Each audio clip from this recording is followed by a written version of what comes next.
All right, so the New York Times has a very interesting article about Donald Trump and the Paris Climate Agreement. It goes on. Momentous arguments inside the West Wing over future of the Paris Climate Accords has become a messy spectacle on Wednesday, with some aides saying that President Donald Trump has decided to abandon the landmark global warming agreement, while others insisted that no decision had been made. The administration officials, with direct knowledge of the intense White House debate, said early Wednesday morning that Mr. Trump had expected to withdraw in the United States from the 2015 climate change accord that committed nearly every nation to take action to curb global warming of the planet.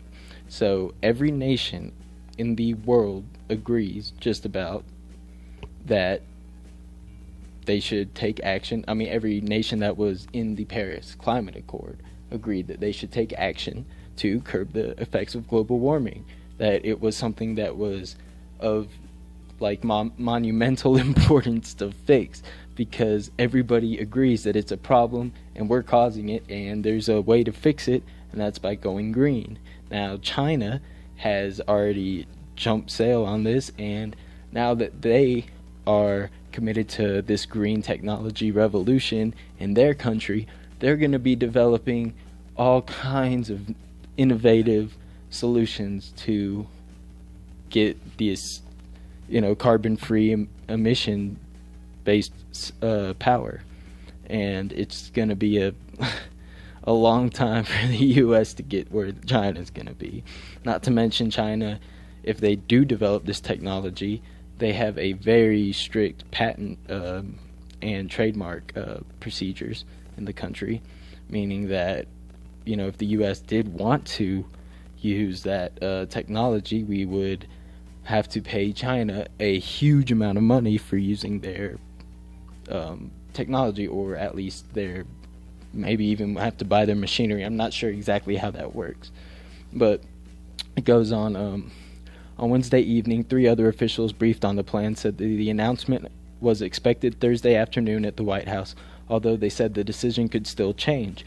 While White House Legislative Affairs Office has suggested another route, sending the Paris Climate Agreement to the Senate for ratification as a treaty, since it would not require an impossible 2/3 vote that would that alternative would also lead to withdrawal. So I'll just read the next paragraph and then give my 2 cents.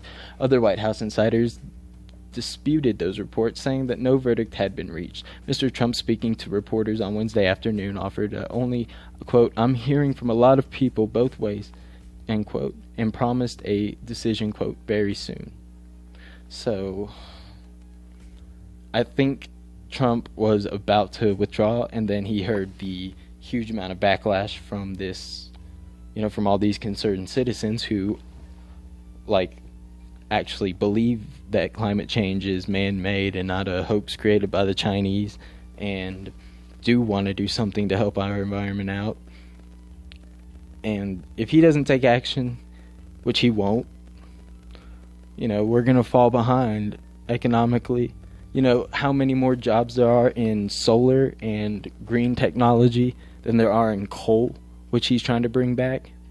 In many of the places he's trying to bring coal back, they don't even want to pursue coal. These people would rather pursue the green technology. The coal miners are like, I don't care what my job is as long as I have a job that is, they're like, I've spent 30 years in the mines. I don't want to do that anymore. I'd rather put together a solar panel on somebody's roof and provide clean energy that way.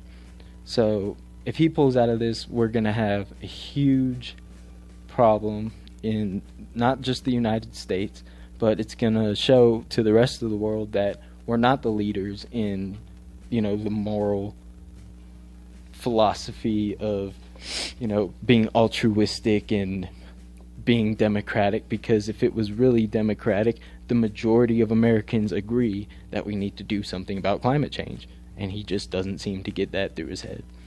So we're just going to have to hope and pray, for those of you who do pray, that this doesn't get it's gonna happen. I mean, one way or another, the Republicans are gonna make sure that they are gonna not have to deal with the consequences, because Mitch McConnell and Donald Trump aren't gonna be around to suffer the consequences of global warming. So this is why you need to actually do your research before you go to the voting booth. You need to think critically. And I'm not trying to lambaste Trump supporters. I'm trying to speak to you guys, because people seem like they're telling the truth. They seem like they're straight talkers. They seem like they're, they say it like it is.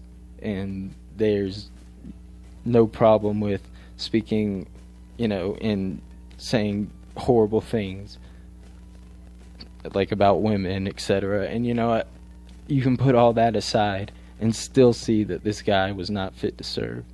And I'm not trying to criticize you again. I'm just trying to, forewarn you in the future that people like this are going to come. If they're billionaires, do you really think that they're looking out for your best interest?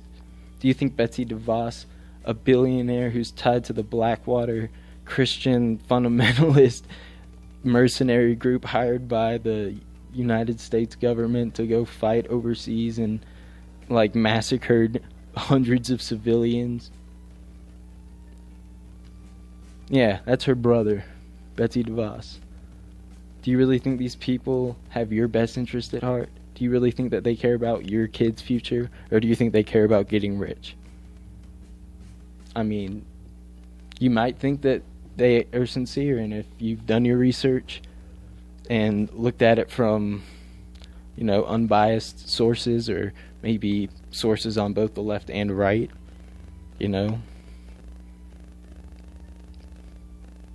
maybe you could come to a rational decision in the future and not let this kind of shit happen again.